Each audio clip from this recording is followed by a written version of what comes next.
Charles has a new show, The King's Music Room, just days after Meghan launched her own show on Netflix. Coincidence? I think not.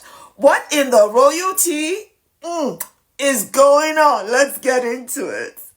Throughout my life, music has meant a great deal to me. Oh, me too.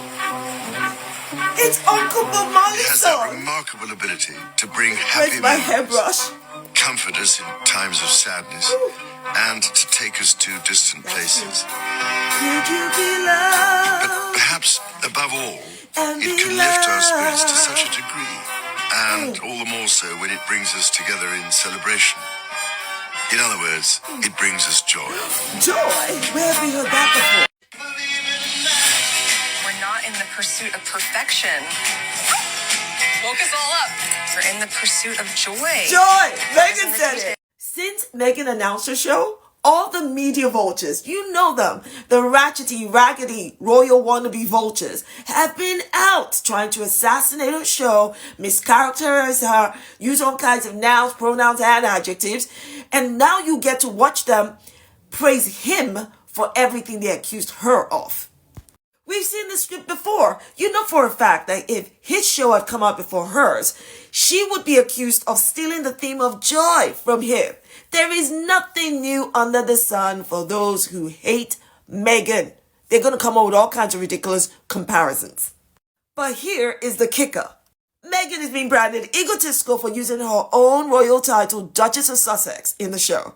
Doesn't that mean King Charles is egotistical too? Because he's using his royal title, King, in his show. Double standards galore. Slamming a show as fakery and an exercise in narcissism? Let me show you who fits that bill much better than Meghan. Yeah, I'm talking about King Charles. Like we're all meant to believe this is his personal playlist as he listens to it in the King's Music Room. And that his eclectic musical taste includes Afrobeats, disco, reggae, 3 genres rooted in black music, black culture. Please, this is where the bull meets the shit because it's bullshit. This is all about King Charles's public image and reputation. This is King demonstrating his kingship over Commonwealth countries and showcasing music from his subjects. That's all it's about. This isn't his personal playlist. I mean, would I care if King Charles wanted to showcase music from across the Commonwealth? No, by all means, do it. Everyone loves music, do it. But do not lie to us telling us it's his personal playlist when it is not. Because we can see through that. It's not an accident that they focus on Afrobeats, reggae, disco in the way they sell this message. Because it's always about white exploitation of black music, black culture, and anything blackety black. So yeah, that's narcissism, egotistical, and fakery all wrapped up in this PR stunt about King Charles. While some of you want to dabble in believing this BS PR stunt, Davido says best where I stand. I'm unavailable. Them know they see me. Hey, I'm unavailable for bullshit. Them know they see me. I mean, to be honest, my issue is not with King Charles. My issue is with the hypocrisy and double standards that surround what Meghan Markle does versus what other members of the royal family do. I mean, we know someone is writing the notes for King Charles. We know someone compiled that playlist for King Charles. Just tell the truth. Be honest. That's fine. You don't have to lie about it and use the same standard for both. That's all. The hypocrisy is glaring, and Dr. Shola Moshok-Bamimu is not holding back. King Charles has just launched a new show, revealing his favourite artists and sharing his personal playlist. Just days after Meghan Markle's With Love, Meghan debuted. Now, if you've been following the way the media treats Meghan, you already know where this is going. When Meghan announced her show, critics tore her apart, calling it self-indulgent, unnecessary, and a desperate attempt to stay relevant.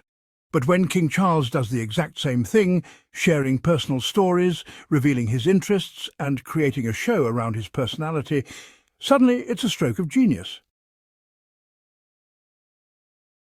Dr. Shola posted about this blatant double standard, saying, "Watch the media vultures praise him for everything they accused Meghan of." And she is absolutely right. So let's break it all down, why this is happening, why the media continues to attack Meghan, and what this says about the royal family's influence over public perception. Let's start with the facts. Meghan's new show with Love. Meghan is a personal and heartfelt project where she shares insights into her life, passions and interests, focusing on home, lifestyle and well-being. It's warm, engaging and reflective of who she is. Now, King Charles's new show, it's essentially a personal diary about his music taste, a playlist of his favourite artists with commentary on why he loves them. Nothing groundbreaking, nothing extraordinary, just a light-hearted show about his preferences. And yet the media is treating it like a masterpiece, praising Charles for connecting with the public in an authentic way. So let's get this straight. When Meghan shares personal stories, she's attention-seeking. When Charles does the same thing, he's modernising the monarchy. Do you see the hypocrisy? This is not just a coincidence. This is part of the long-running smear campaign against Meghan Markle. The British media has always held her to a different standard, nitpicking her every move while giving members of the royal family a free pass. When Meghan launched Archetypes, she was called divisive. When she narrated Elephant, they said she was desperate for Hollywood. When she and Harry produced Heart of Invictus, critics dismissed it as uninspired. Now she's offering a wholesome, elegant lifestyle brand, and they still have a problem with it.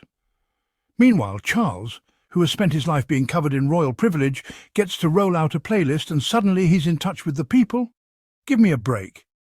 This double standard exists because Meghan represents change.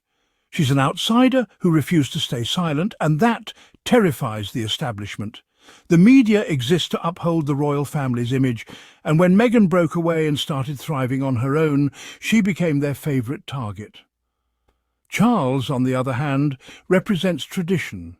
He is protected because he fits into their narrative of what a royal should be. It's not about the quality of the work, it's about who is doing it. Meghan was never supposed to succeed outside of the monarchy, and every time she proves them wrong, the media finds another way to attack her.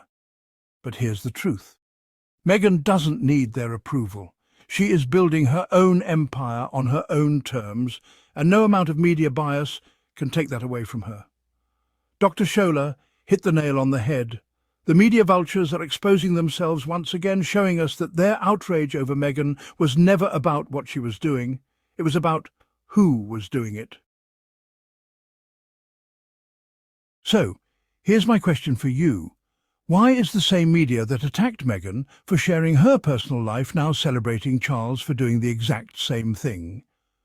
Let me know your thoughts in the comments. And if you enjoyed this video, don't forget to like, share and subscribe for more truth-telling about the Sussexes.